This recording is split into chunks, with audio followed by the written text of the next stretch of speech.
Hi, this is Michael William Denny of the ThunderWizard.com YouTube channel, and so this is the Thunder Shamanism Masterclass number 3, and today we're going to go even deeper into mastering the Thunder Wheel. Today specifically what I'm going to talk to you about is how you can get yourself initiated into the Thunder Wheel, and we're going to talk about what initiation means.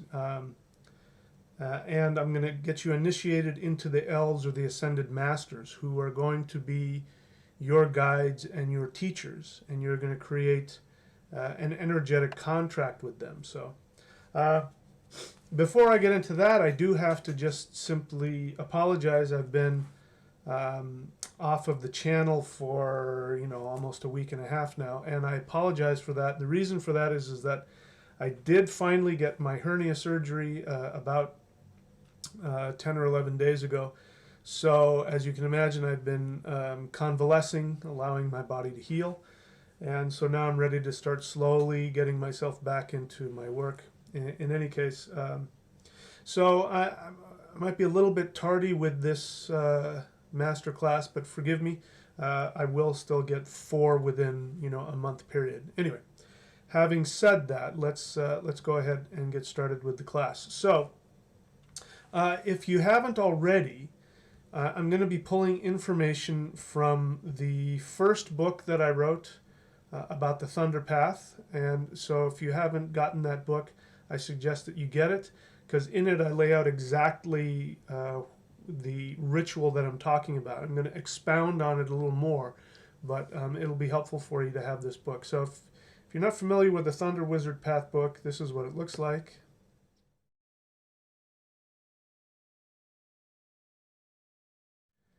And in that book, we talk a lot about some important stuff, but I specifically talk about what I call the elf ritual. I also have the elf ritual laid out here on this Patreon page. I have it laid out for you to look at and to follow. So anyway, those things are going to be helpful for you. Those resources are going to be helpful for you as we talk about this. So, and also remember, these classes, these master classes are going to be, cataloged here on this page, so you can always come back and watch them later. And I recommend that you do that. I'm trying to create like a video library, so that at whatever stage you are, you can always, kind of jump in, and then if you need to, go back to the beginning.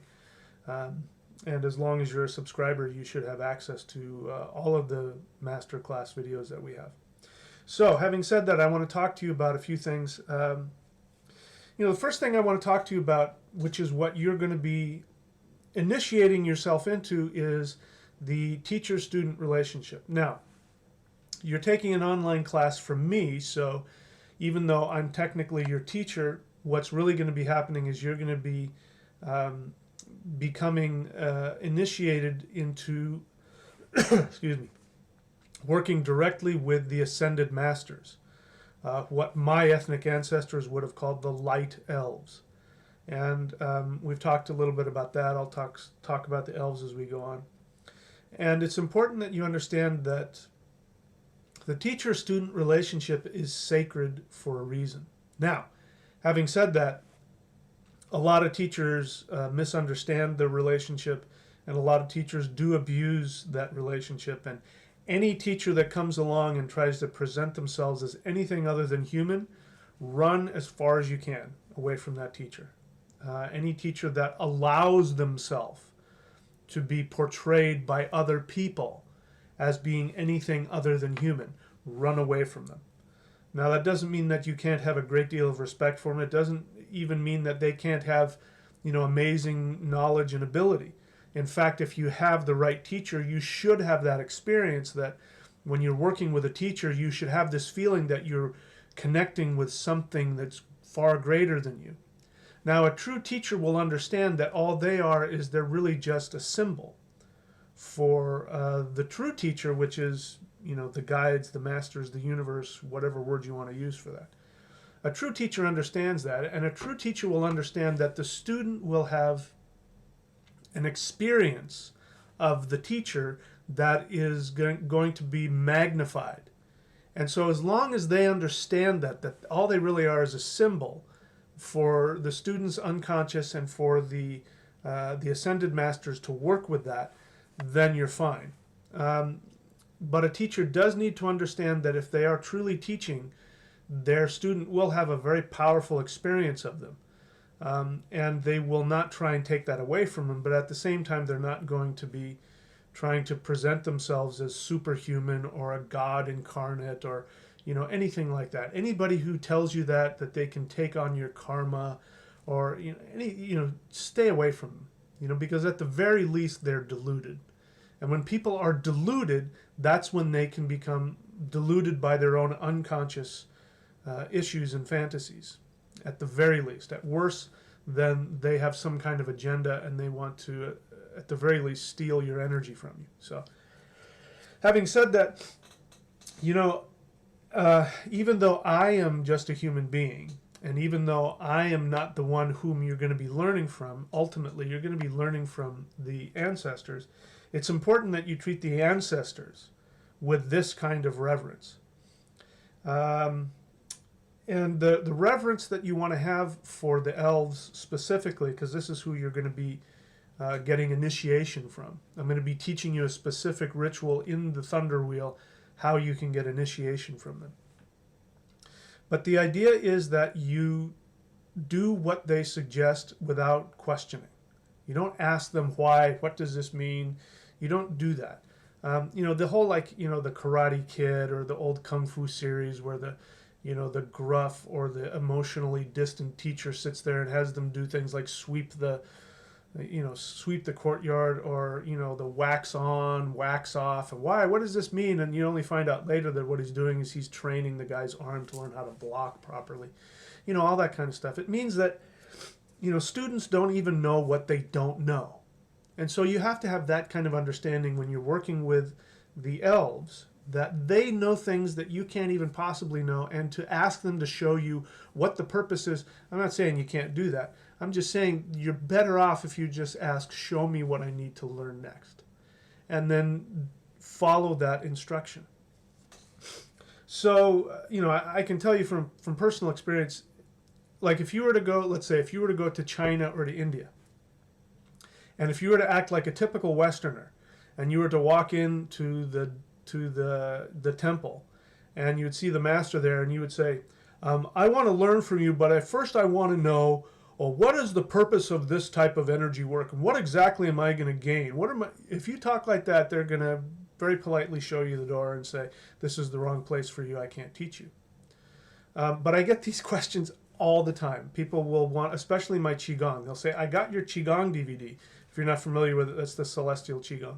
I got your Celestial Qigong DVD, and I feel huge amounts of power, but before I commit to doing this, I want you to tell me what the purpose of this is, and what exactly am I going to learn. And, I do my best to try and help them, because I understand. I'm a Westerner too, but, part of me just wants to go, do you have any idea how rude that is?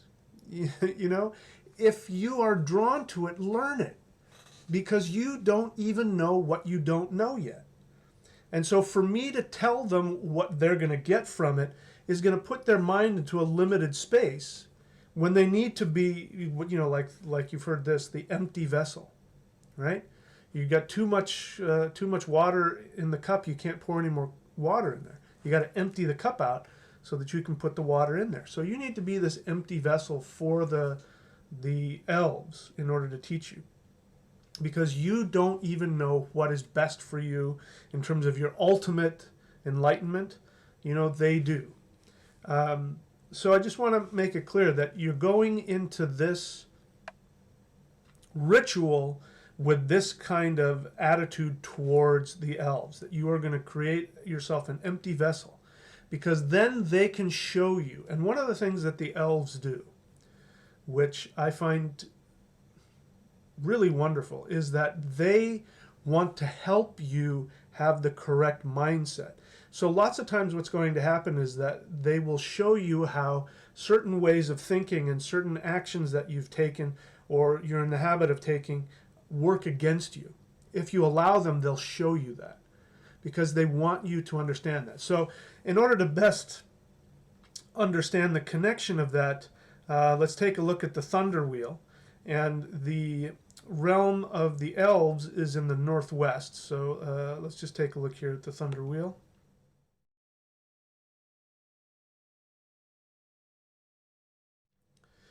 So that is the realm that we're going to be dealing with, which is the northwest. Now, this is important too. Again, the thunder wheel is wheels upon wheels upon wheels. Each direction has so many different functions and different energies. So just like there are 9 worlds, and including the center in the thunder wheel, there are 9 worlds. We also have the 9 planets. I know there are more that since we've been working with, but the original 9 planets of astrology are the planets that we use in the thunder wheel. And so if you look at the planetary thunder wheel, you'll see that the moon is in the northwest. So let's take a look at that.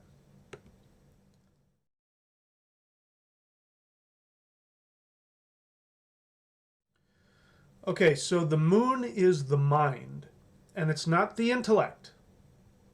We Westerners, again, I'm going to hammer this, keep hammering away at it. We Westerners live in our intellect, and that happened 2,000 years ago. We didn't used to. Our ancestors, and by the way, it doesn't matter to me whether you're European or not. I happen to be of European descent, so I talk about my ethnic ancestors, but this is true for the world now as well. But our ancestors years ago were very physically and emotionally connected to the earth and to nature, to the stars, to the heavens, to the earth, to the plants, to the animals, to trees and rocks and waterfalls and the ocean, all that. And that is more of the emotional body. So when you look at the full moon, that the full moon represents the fully awakened divine mind. The mind is not the intellect. The intellect likes to shorten things into little tiny boxes and figure it out. And as we've talked about before, the intellect is very important. Without the intellect, we can't function because we would be in this constant state of bliss all the time. So we need to have the intellect to look at up, down, good, bad, white, black, left and right, that kind of thing. Hot, cold, we need that. That's what the intellect does.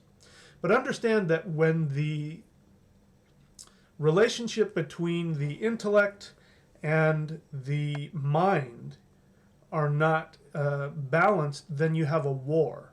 And the intellect will try and take over the mind. What will happen is that the intellect teams up with the ego. And the intellect makes the ego feel very powerful because the ego wants to feel like it's in control. And so what do people do when they're wanting to be in control? They want to figure things out. This goes back to, again, lots of times Westerners who I know don't have any experience in other traditions or very little, the first thing that they wanted me to tell them is, what is the purpose of this Qigong? And I want you to tell me that's their ego and their intellect, because they think if they can figure it out, then they'll have some control over what's happening. And what they really don't want is they don't want to lose control. But unfortunately, when you're training in a spiritual discipline, you are going to have to give up some measure of control, at least the control of knowing what's going to happen. The mind doesn't need to control things. Excuse me. The mind being the reflection of the soul. The mind likes to reflect, and with life force energy, the mind reflects on the nature of reality. The mind also connects emotionally. So your emotions and your mind go together. And we tend to minimize emotions nowadays, which is why people are so emotionally screwed up, because we minimize emotions. We tell people, don't, turn that frown upside down, mister, and, don't feel bad. And, people feel however they feel. Now, as you know, I'm not big on people being victims, so I don't like to encourage people to stay, trapped in being a victim. But at the same time, if somebody's in pain or hurting or sad or lonely, I'm the first one to go, yep, I understand. You should go ahead and work through those feelings. And I'll hold your hand while you do it. This is the mind. The mind does this. So I want you to have a clear understanding that what we're dealing with is we're dealing with the mind, the divine mind. And this is where the this is where the elves live. I mentioned the dwarves because there's a direct connection between the elves and the dwarves have a connection to the mind as well. But the mind that the dwarves connect to is the subconscious mind, and the unconscious. But the dwarves really live in the subconscious mind. And so I'm going to show you again the direct connection, because there's an energetic connection that goes from northwest to southeast. And it's the realm of the elf home and the dwarf home. So first, take a look at that, realizing that as you as a human being are in the middle. So this energy is going right through you. You know, all of them actually go right through you. But this is coming right through you from your mind to your subconscious, and you're standing in the middle. So let's take a look at that.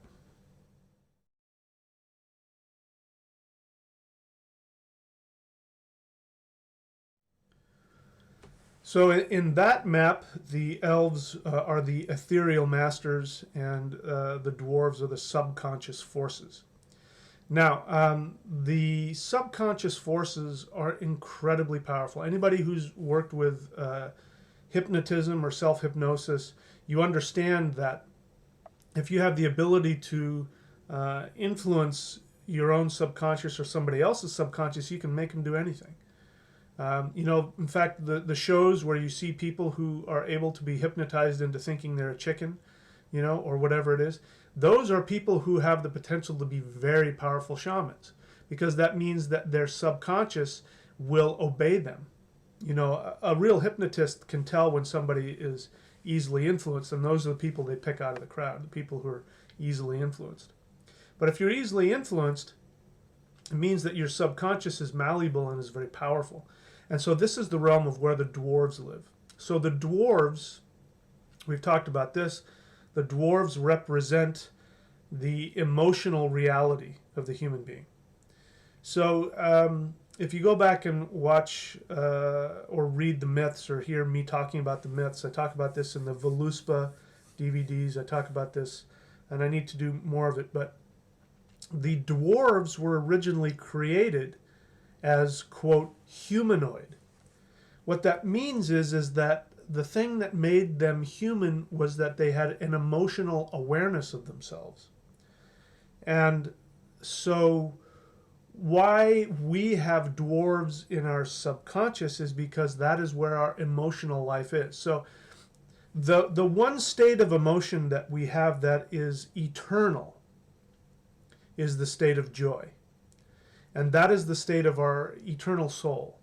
So when the eternal soul is outside of the body and living, you know, in the realm of, you know, wherever it is, between schools, between lives, between incarnations, it lives in this state of joy, this state of bliss.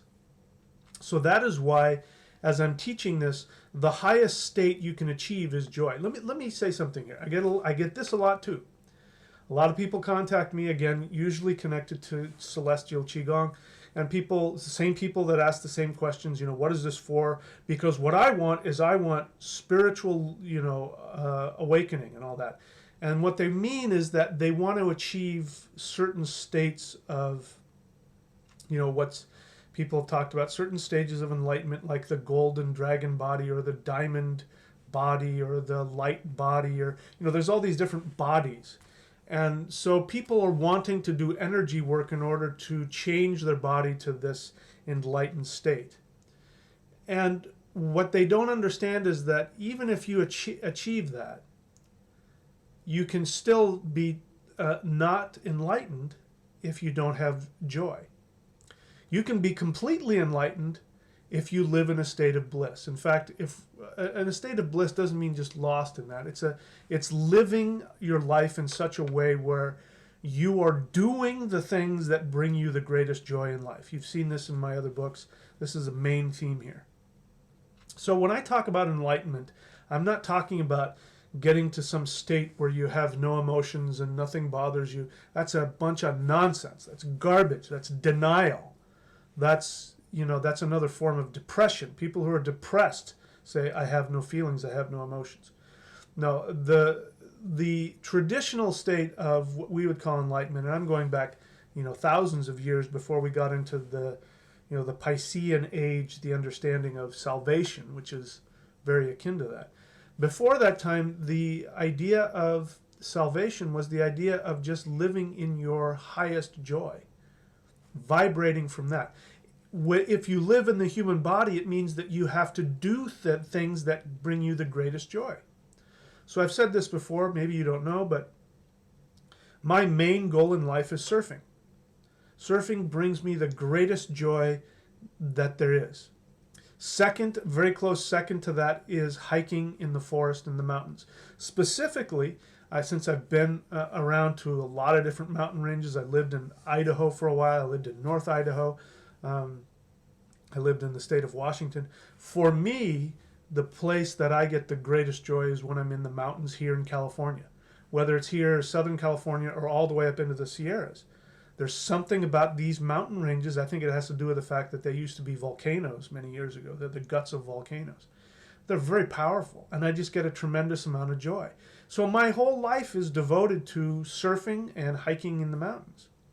And what I'm doing now is also is a distant third to that.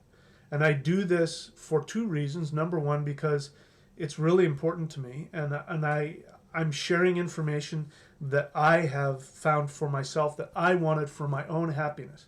So what I'm teaching you is coming from me over the past 25 plus years.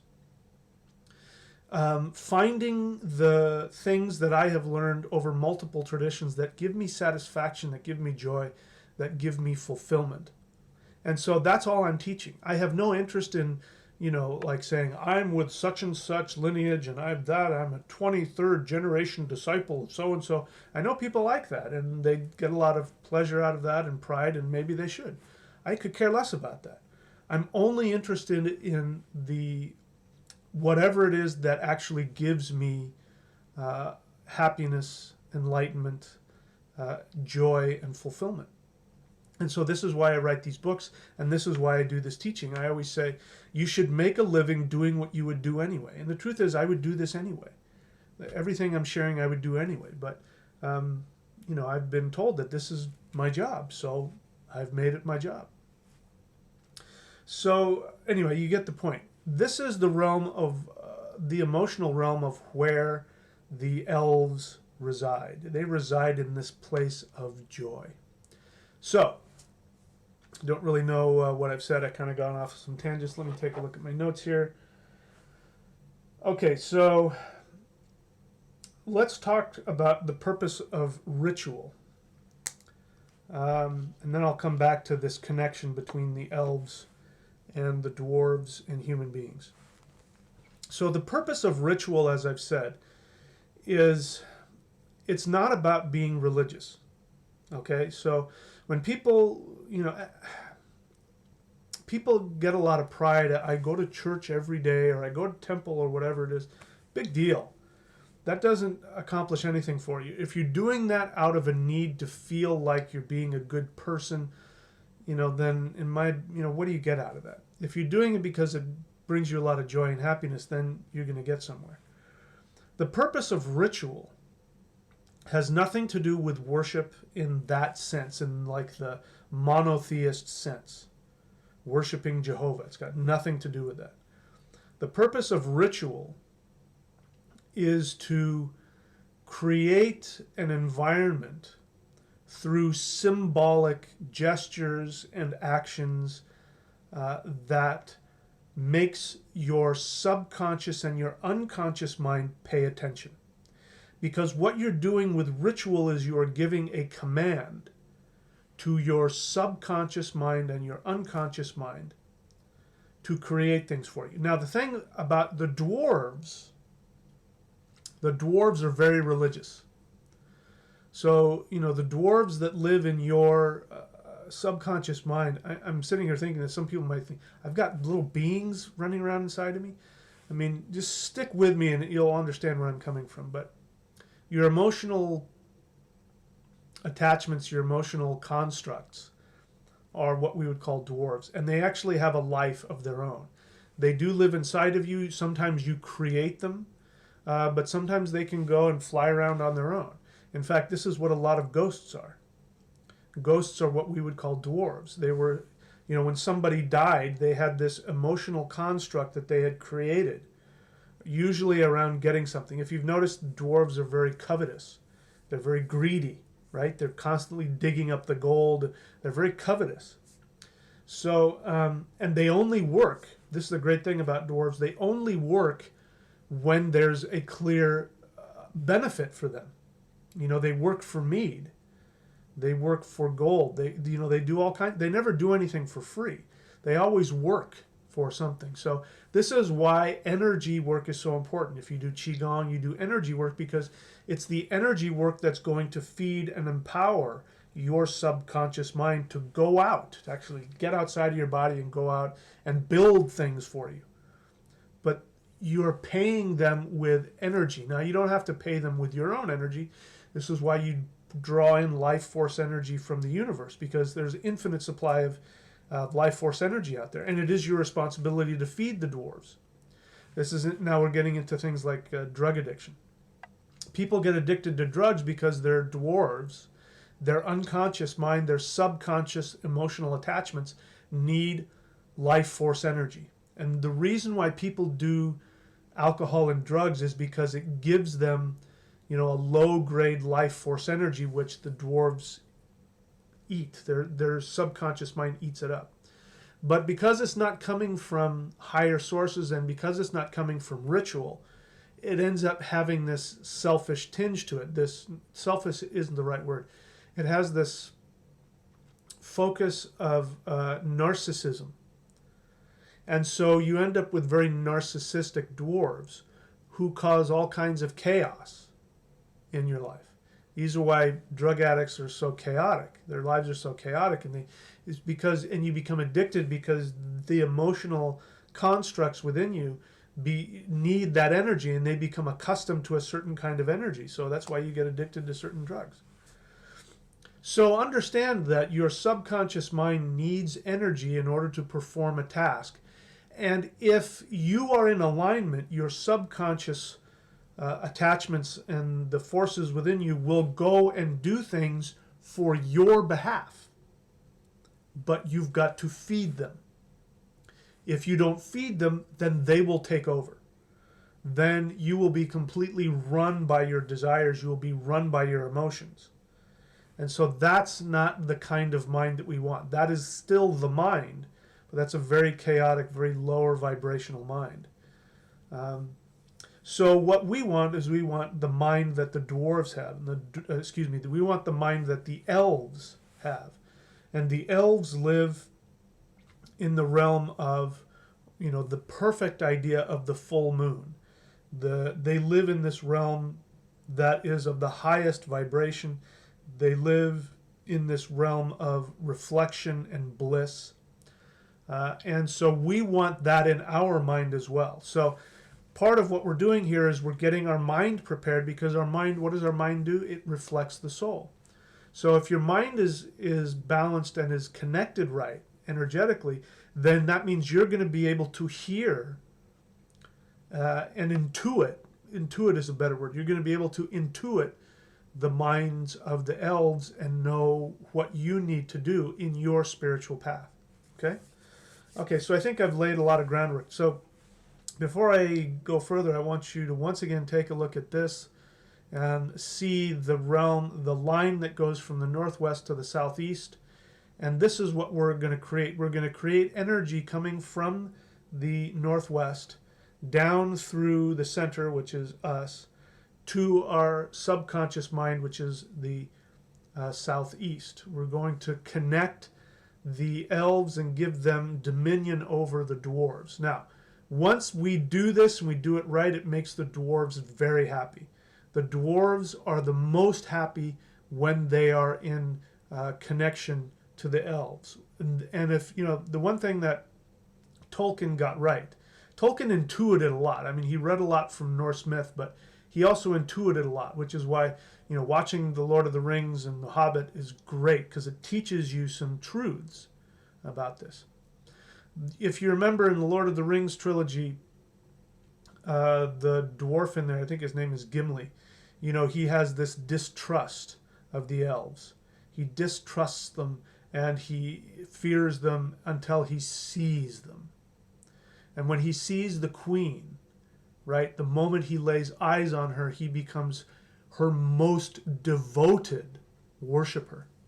And that's exactly how your subconscious mind responds to the elves, the ascended masters. And when we create this, as you know, by the end of that movie, he would have done anything and everything for her out of pure love. Because what that represents is that he was being fed by her. He took a lock of her hair. That was the only thing that he wanted. Well, where does the hair come from? Top of her head. What's the top of her head? The crown. It's a symbol of what was most important to him was to get that information, that of the highest vibration from her higher self. That's what your subconscious mind above all wants to connect to your higher self and wants to be fed by that. Okay? So that's what we're going to create. We're going to create that dynamic so that your subconscious mind has that. And when it does, then the whole point is you can come into the thunder wheel and you can do rituals and your dwarves will go out and create magic for you. And literally anything. The dwarves created this entire universe. They continue to create this entire universe, which means that anything can be accomplished if this connection between the higher self and the subconscious mind is aligned and empowered. So once again, take a look at the psychological directions here of the thunder wheel.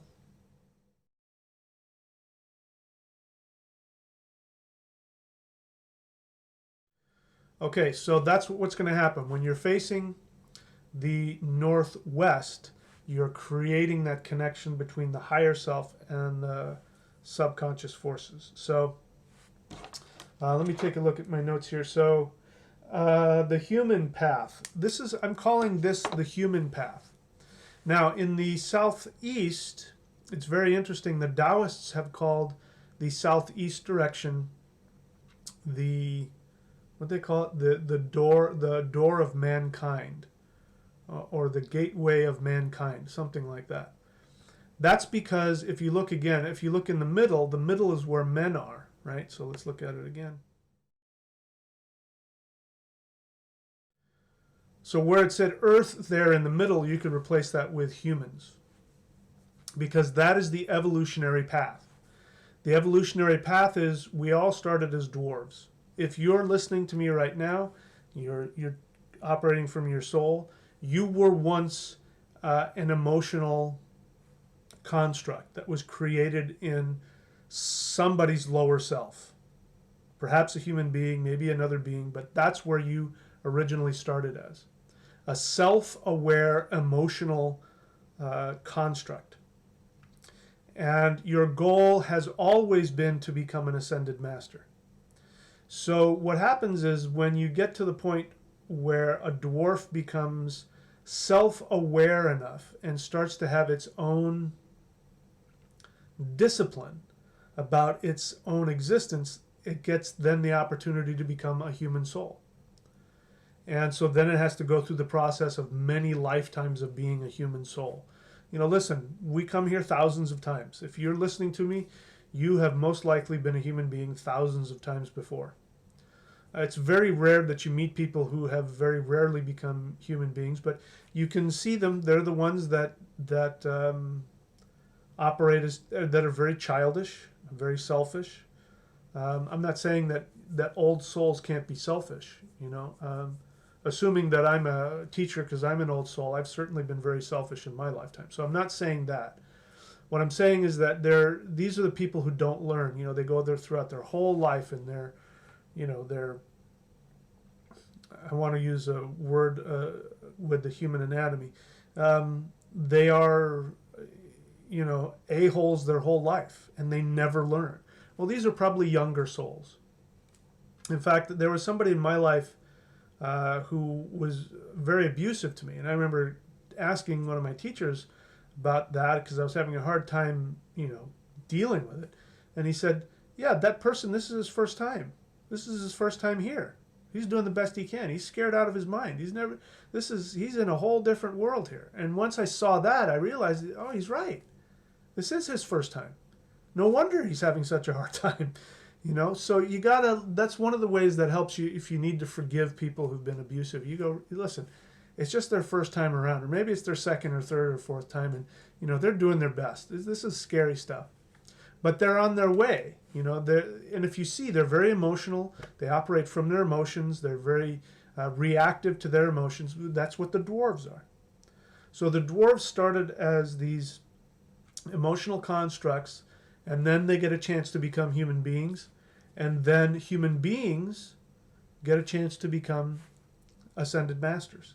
So this is the trajectory. So as we talked about before, I won't get into it, but we talked about it in one of the previous lessons that, there are two circles in the eight-sided thunder wheel.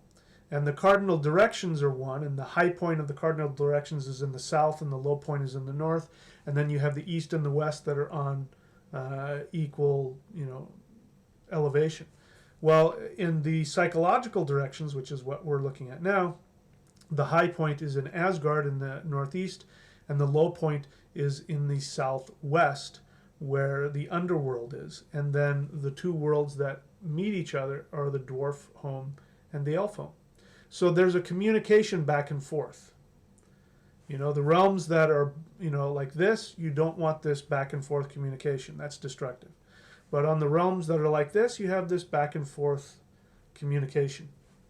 So that means that our unconscious and our subconscious mind specifically, our subconscious mind has a continual communication with our upper self. The dwarves are ideally in continual communication with the ascended masters. Now, this brings on another responsibility. If you don't know, the universe gives you a kind of a pass, but what I'm going to share with you now, you're going to be responsible for this knowledge. And that knowledge is that you are responsible for the dwarves that you're carrying around with you, the emotional constructs that you create. You are creating dwarves all the time. You are responsible for their ultimate fate.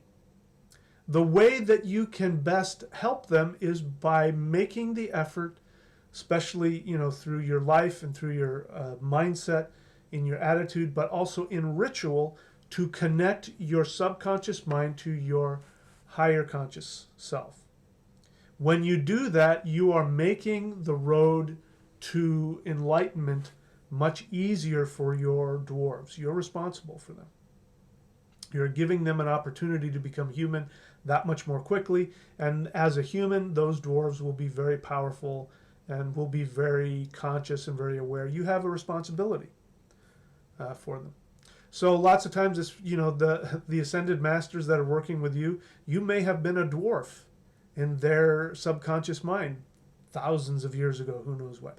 So they have a responsibility to help you. So the more that we take on this understanding that we are responsible by our own consciousness, and our own consciousness has the effect of bringing all the consciousness of the universe up together, then we take this more seriously. So having said that, I don't know, some of this might be freaking some of you people out, and you might be like, what the heck is he talking about? That's okay. But the point here, the main point of all of this is to empower you, so that when you go into the thunder wheel and you do your rituals, that you're actually able to accomplish things beyond your wildest dreams. Become a real wizard, sorcerer, whatever word you want to use, magician. I don't care what word you use. So that's we talked about that. Let's see, what else do we need to talk about?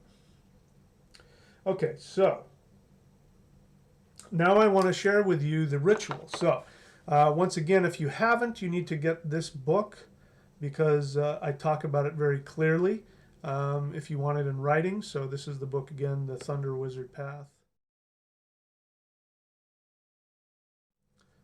And in that book, I spell out, I think it's in the section about either the 8 directions or the 5 elements, where I tell you exactly what you need to do. So here are the things you're going to need. Let me put this up here. In order to get started, what you're going to do is you're going to give a sacrifice. So a sacrifice just means that you're going to give a gift to whomever you want to work with. It's a sign of respect, but more importantly than that, it's a sign of exchange of energy, because this is how the universe works.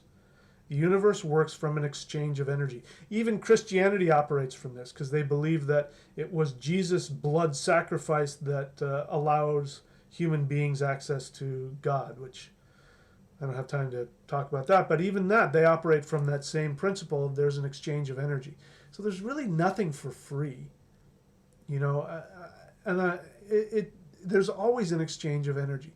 The good news is that when you give a gift to the universe, it gives back. And you don't have to, you know, it can be a symbolic gift, but it has to be something that you physically handle and do, at least in the beginning, because your subconscious mind only responds to that.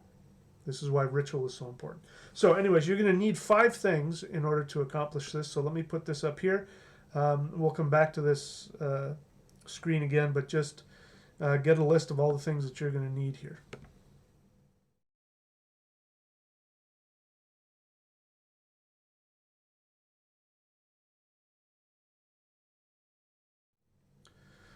So you saw in there are 5 things that you're going to need are incense, candle. What else did I say? Incense, candle. Let me look at it again.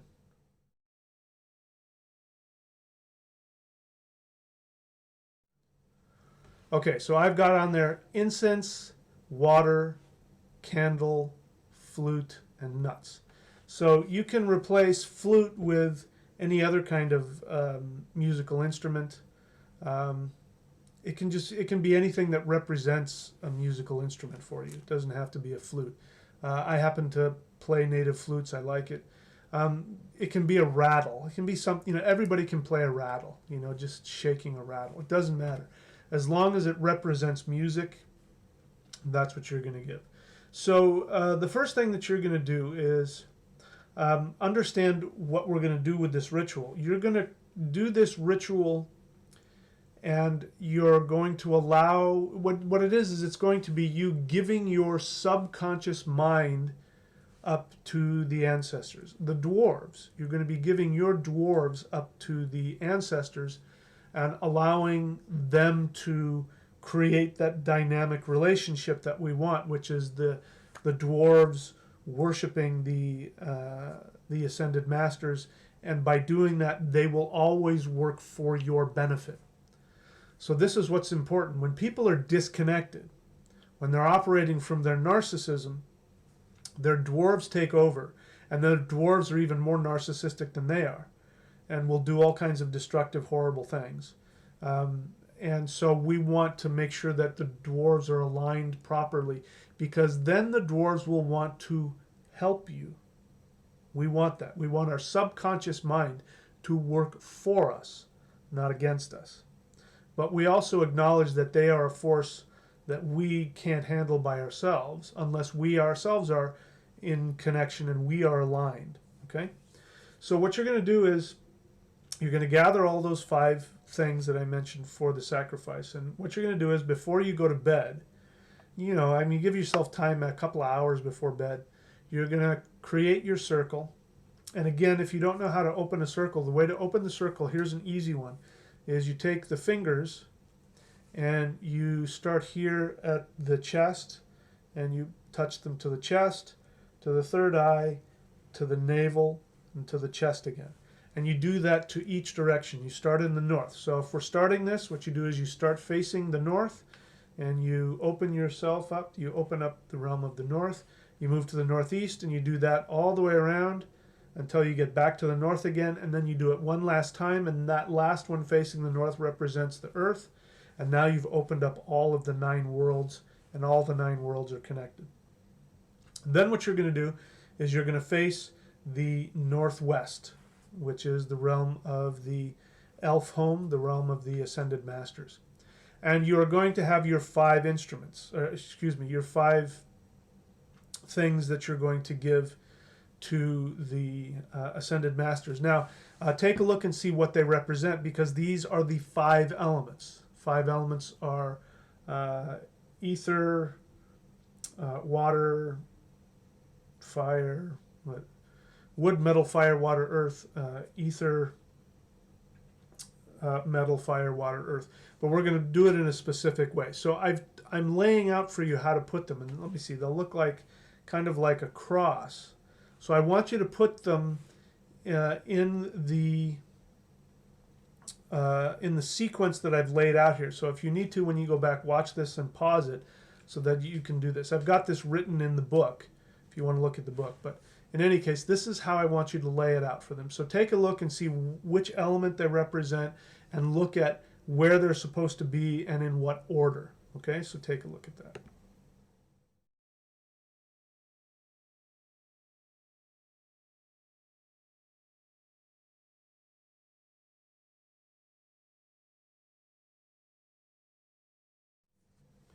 Okay, so did you get all that? So, by the way, the nuts I find work if you're allergic. It just, you have to have some kind of food. It can be something sweet, like you can put like raisins in there, or maybe a candy or chocolate or something. You're not here to gorge your face. It's here to stimulate your root chakra. So these kinds of sweet foods represent the earth, and they stimulates your root chakra. As I said, the flute can be any musical instrument, and the water, of course, is water. And I didn't, you can put it in a bowl. Let's see, for mine, I used to put it in like one of those fancy glass bowls that, the light hit it and it looked all, sparkly. It doesn't really matter, but obviously the more ornate it is, the better it is for your subconscious, because your subconscious likes shiny stuff. It wants to be told that what you're doing is sacred. So anything that has high symbolic value to you is going to be symbolic. And a candle, of course, can be anything. I would recommend using a white candle, because we are wanting to connect with the full moon, so something very pure in its essence. So that would be my suggestion for the candle. So anyway, you're going to lay out your offering like that in the sequence that I've laid out.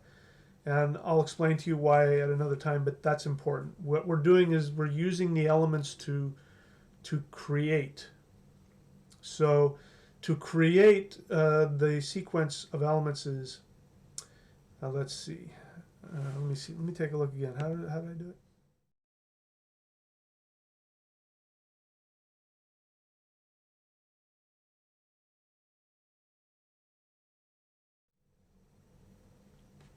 So yeah, ether, fire, air, water, and earth. If you go in that sequence, that creates. You're using the five elements to create. So you can use them in a way to destroy, but that is, I'll explain that another time. That's only for warfare. So we're not going to war here. Laying it out like that. Now, if this is too overwhelming for you, just lay it out however you want to lay it out. Trust me, the elves are going to accept your sacrifice no matter what you do, as long as you come to it with a sense of reverence.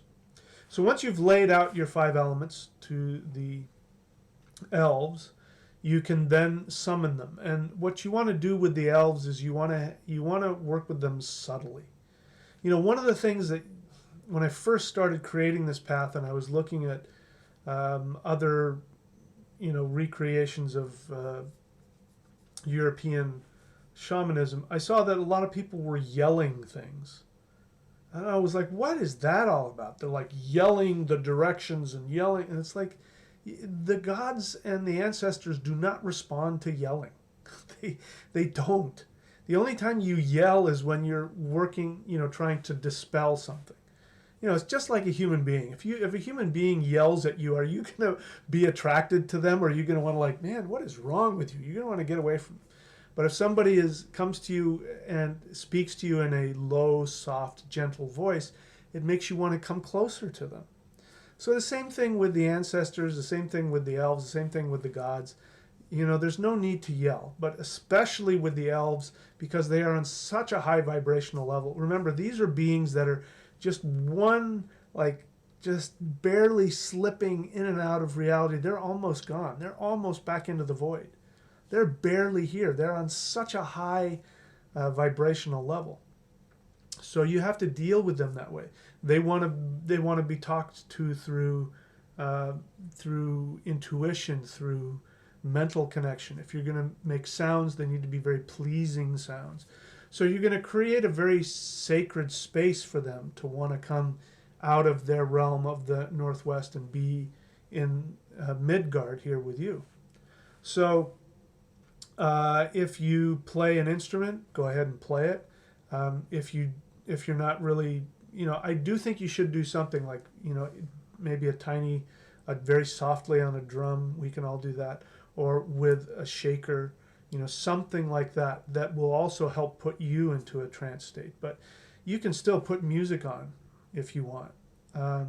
Put on whatever, play a tape of something that to you evokes this subtle, pure, sacred space. And then as you're doing that, you want to do that, whether it's you're playing your music or whatever it is, you want to do that and let it go for as long as it needs to go. In my experience, you'll sort of kind of find yourself going into some sort of very light trance state, and you'll want to keep doing it. And when it's done, you'll feel it just stop. And you won't have the desire to do it. You'll be okay stopping. So just let it go for as long. Don't try and think it through. Just enjoy yourself. Because the other thing that makes the elves happy is when you are enjoying yourself. When you're in connection to your bliss, that makes them very happy, and they want to be around that. So do it for yourself as well. Enjoy what you're doing until you feel like a comfort and you're ready to stop. And then you can stop.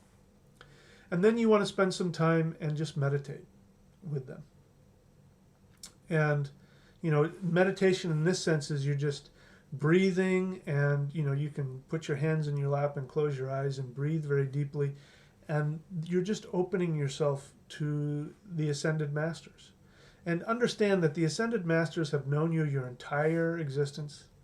They're very intimately connected to you. You know them, you just don't remember them because you're in this physical body. But trust me, the moment you're out of your physical body and you got adjusted to being in the spirit, you would recognize them immediately. So you know them and they know you, and just enjoy that connection, and let anything come to you. Now, they may give you something, some advice. They may give you a word. They may give you a song. They may just give you a blissful feeling. They may not give anything, but whatever it is, just enjoy it. You might want to bring a pencil and a piece of paper, because you may get a message that you need to remember, in which case you should write it down. Now, it's important to do this because, when I've gotten these messages lots of times, I'll think to myself, oh, I'll be able to remember this. Makes total sense. And then, of course, half an hour later, I'm like, what did they say? It's like a dream. You have a dream and you wake up and you remember the dream and you're like, I'm going to remember this dream. And then, soon the more you wake up, it's like, what was I dreaming about? So have that available in case there's any kind of message or any piece of advice that comes to you, or any song. Your shamanic song may come to you. We'll talk about that another time. But they're a great source for shamanic songs. A song of your soul. One of mine is just simply a poetic phrase, which is, light descends upon me and shines out as through a diamond in all directions, healing, enlightening, and transforming the world. That's my song. That's my, I say that to myself when I want to connect myself to my highest self. So you may get one of those. But anyway, don't force it. Nothing has to happen. If it does, great. If not, that's fine too. So when you're done with all that, then what you want to do is, now these offerings of these 5 elements that you've given to the elves, they now give them back to you. What you've done when you've given it to them is they've empowered them. So now drink the water, eat the nuts, the fruit, whatever it is, the candy, and then let that go into your body. And just imagine all of the 5 elements coming into your body purified. The five elements are connected to the major organ systems of the body. So every time you do this and you work with the elements like this, you're empowering and healing and purifying your body. So if you want to do things beforehand, like purify yourself, stop doing recreational drugs or alcohol or, crappy food or whatever for, a week or a month or whatever, before you do this, the more you'll be able to absorb it. Now, you don't have to do that. This isn't a religious thing.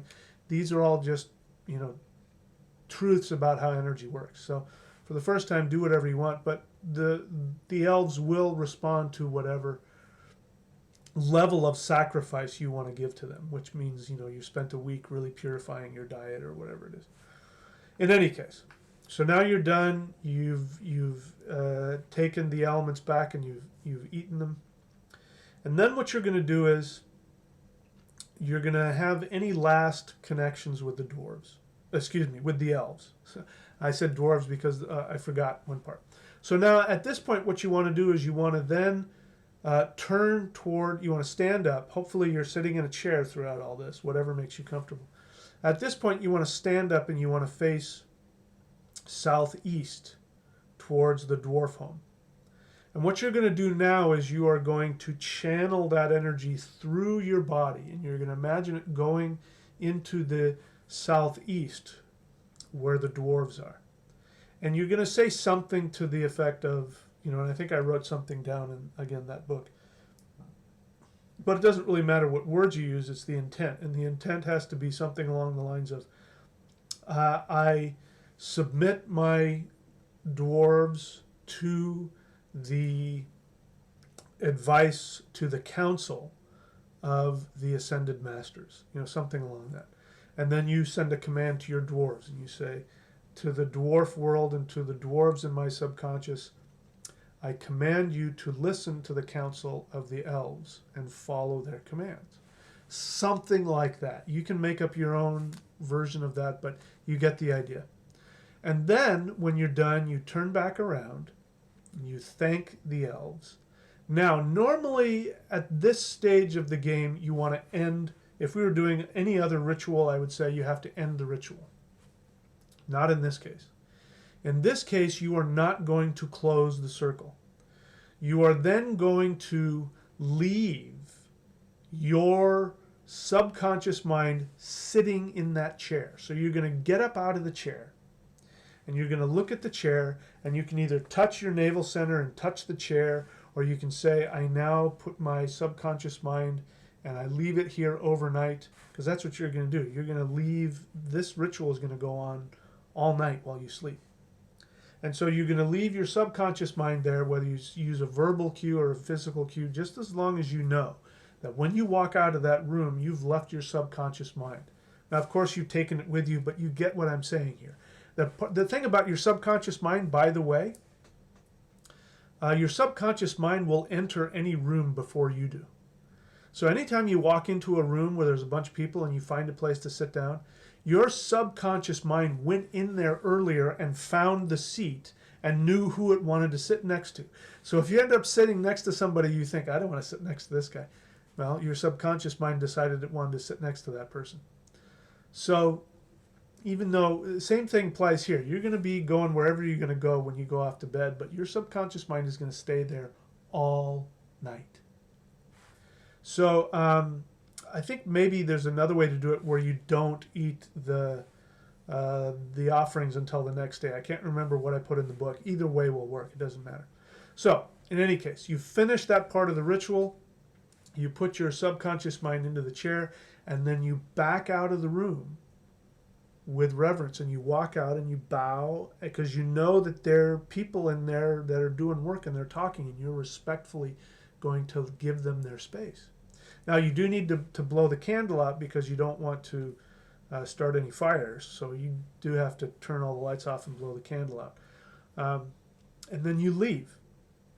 Now, once you've left the room, forget about it. It's not that you're going to be thinking about, oh, what's happening. You're not doing that. Your subconscious mind is doing all its work, and the ascended masters and your subconscious mind are having their own conversation. That's none of your business. You just go do whatever you want to do. You go make yourself something to eat, watch some television, whatever it is that you do to relax before going to bed. And then you go to bed like it's any other night. Now, you may or you may not have dreams. It doesn't matter. Don't expect anything. You know, if nothing, I think when I did it, I don't remember anything happening, but anything is possible. And then the next day you come back down, and when you enter the room, remember that that space has been held open all night. So that ritual has been going on the whole time you've been asleep. It hasn't stopped. Then you're going to come in again. You're going to come in the room very respectfully. Maybe you bow before you come in, whatever it is, because you know there's something sacred going on. Then you're going to come in and you're going to look at the chair, right? You know that your subconscious is sitting in that chair, and then you're going to say, I'm going to sit back and merge with my subconscious again, and then you sit in the chair. You're going to then take your subconscious mind, reunify it with your body. Again, spend some time just being there and listening, see if anything comes up. Maybe something does, maybe it doesn't. And then if you choose to, you can then drink the water and eat the nuts if you haven't already. It doesn't matter. But in any case, you're gonna close the ritual. So what you do then is you thank the dwarves, and you tell them thank you very much. Whatever you want to say whatever you want to say. Listen to them. But the idea is, you're now going to let them go back to their realm. And so then you go and you close the circle. Again, starting in the north, you take your fingers and you go from here to the navel. You start here, go up here to the navel and back here. Do it to all of the 8 directions, and once again, facing the north, 9th representing the center. Now you've closed the circle. Everybody's gone back to whatever realm they're from, and then you very respectfully pick the articles back out of the space out of the northwest. Now you can go back to your life. Now what will happen is, again, when you do ritual, you don't think about it. You're done with it. I mean, you don't want to spend a lot of time thinking about what's supposed to be happening, because your subconscious mind will respond to what you're thinking about. So you just want to get on with your life. Just live your life like every day, just knowing that they're doing whatever they need to do. And you'll see, maybe you'll have dreams, but what you've done now is you have now initiated yourself to the elves. So let's talk about initiation. Initiation, you may have heard words like Shaktipat, but in traditional shamanic pathways, and by traditional I mean paths that have an unbroken connection into their prehistory, Vedic Hinduism, yoga, Chinese, Taoist, lots of Buddhist, African stuff. There's almost always, in fact, I've never seen a case where there isn't, some kind of ritual where there's a transfer of power from the teacher to the student. So, when there's a ritual, and they'll do Shaktipat, where, the teacher will put his energy into the student. And anybody who's gone through this, it doesn't have to happen, but sometimes they'll talk about they feel a huge energy. Or they'll do a ritual just like this, where they will give the student up to the masters of that tradition. The people who have been in that tradition. That's why you have the pictures. Like if you go into places and they'll have pictures of past masters, it's because their spirit is there. And you're learning not only from your teacher, but from your teacher's teachers. That's the idea. So this is the idea of initiation, and this is what I'm giving to you with this. You're going to initiate yourself with the dwarves. With the elves. Sorry. You're going to initiate yourself with the elves. Now, there was ways that I did it. When I work with people, there are ways that I do it. But even when I'm talking with somebody over the phone, a lot of times people will say to me, when you talk to me, I kind of go into a trance. And I go, that's okay. Go into a trance. They're like, I want to remember everything you're saying. It's like, you don't have to remember it. If you feel yourself going into a trance, just do your best to just absorb what I'm saying. Because what's happening is that the masters are working directly to you, and I am that symbol through which they work. I sometimes feel a lot of power, sometimes I don't. You know, in fact, I remember one time I was teaching a class, and I wasn't really feeling all that spiritual that day. It was all kinds of things. I wasn't feeling good, whatever. I had personal stuff going on, and they every time I would start to share or talk, they would look at me like with this weird look on their face. And at the end, they said, "Mike, how did you know? You know that this and this and this was happening in our lives?" And I said, "I didn't." They said, every example you said was something that was happening in my life. And I'm like, I was just pulling examples out of the air, literally. I had no idea what I was doing. So as a teacher, I get to watch that too. I know that that's all that I really am, is I'm just the symbol for your unconscious and your subconscious mind. So because we're doing this through distance, hopefully, you know, if I'm doing my job, I can have some energetic impact on you. But in absence of you know, a teacher that puts his hand on you and puts his energy into you, you can get it directly from the elves. So that's the point of all this. In any case, let me see. How long have I been talking now? It should be close to an hour now. How long has it been? Who's going to tell me how long have I been talking? Oh, yeah, exactly an hour and 6 minutes. Okay, so again, as I said, my apologies for being a little tardy with this class. I've been recuperating from an operation, and so I'll be slowly coming back. I used to say, if you want to contribute to the channel, remember that? Please do. Well, YouTube is taking that away. I don't know why, because it was working for me. People seem to be enjoying giving to the channel. So again, the way that you give to this channel is by subscribing. If you're at the $25 level and you're starting to want to have a higher connection, there are still some slots left in the 108 and the, I forget the other one. The higher levels of apprenticeship. They're still available for, I don't know for how long. So if you want to connect more, you can do that. But you know, my idea is I want to get at least 250 people at the $25 level who are taking this class, and of course, however many people I can fit into my schedule at higher levels. And so be thinking about that and put that into your thoughts and into your intentions. Also, be sure to connect with people. You know, we've got this connection, we've got this this section on the page here, the community section. So connect with other people there, and you know, share emails with each other if you feel comfortable. And again, people can start talking with each other and working with each other. I'm going to, over time, be putting more effort into creating a community where, you know, people can work together. But please don't wait for me. Go ahead and connect with each other, and share with each other what you've learned. So I think with that, I'm going to go ahead and end this class. There will be more coming up. Please feel free to continue to respond and communicate and leave comments here on the Patreon page, but also feel free to go back to the thunderwizard.com YouTube channel.